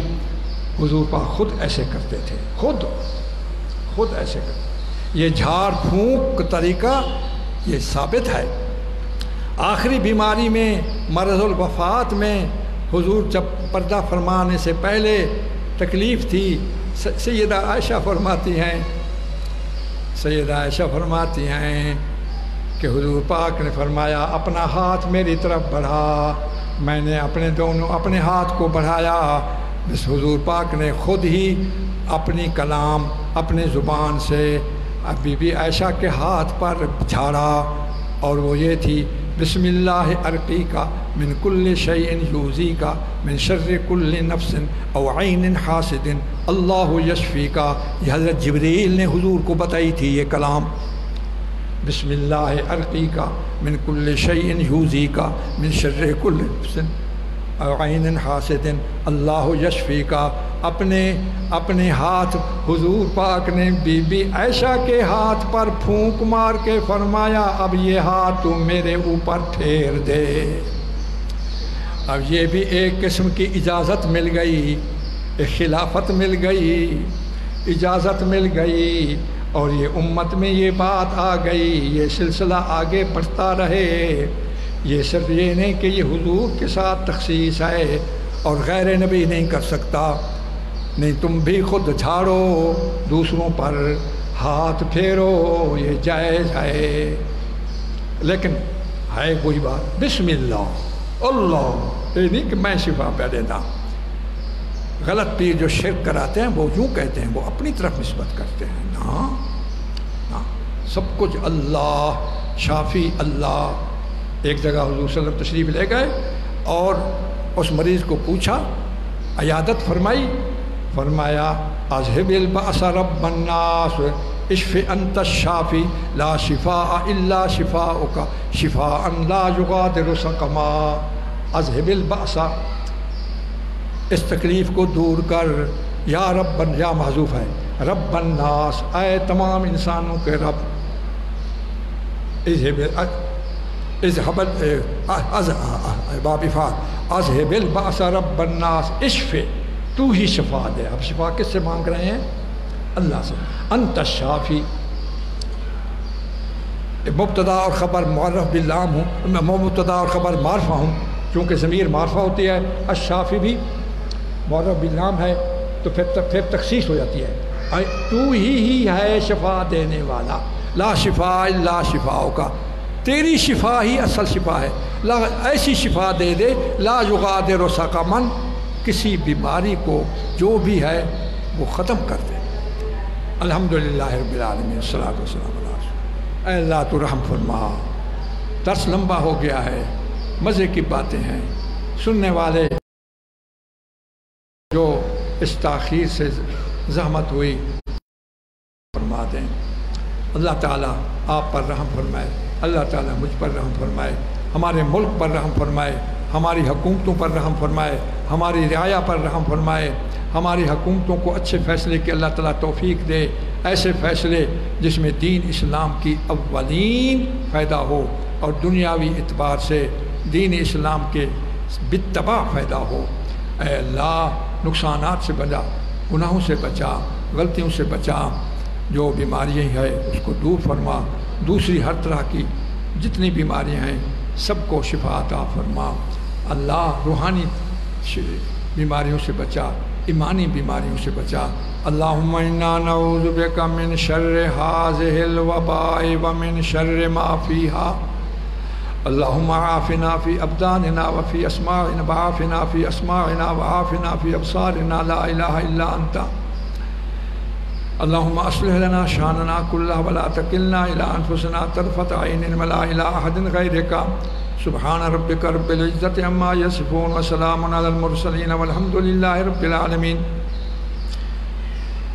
اللہم انا نسألک من خیر ما سألک منہ نبیک وعبدک سیدنا محمد صلی اللہ علیہ وسلم، ونعوذ بک من شر ما استعاذک منہ نبیک وعبدک سیدنا محمد صلی اللہ علیہ وسلم، انت المستعان وعلیک البلاغ ولا حول ولا قوة الا باللہ العلی العظیم۔ اے اللہ حرمین شریفین کو کھلوا دے، تمام مساجد کو کھلوا دے، تمام مدارس اور مساجد اور دیگر تعلیمی اداروں کو کھلوا دے۔ یا اللہ ہمارے ملک میں بہت بڑا طبقہ جو غربت اور افلاس کی زندگی میں ہے، اے اللہ ان کے رزق میں وسعت اور برکت عطا فرما، ہم سب کے رزق میں، رزق حلال میں وسعت اور برکت عطا فرما، ظاہری اور باطنی بیماریوں سے بچا، شفا عطا فرما۔ یا اللہ تمام اہل اسلام جہاں جہاں بھی ہیں ان کی مدد فرما۔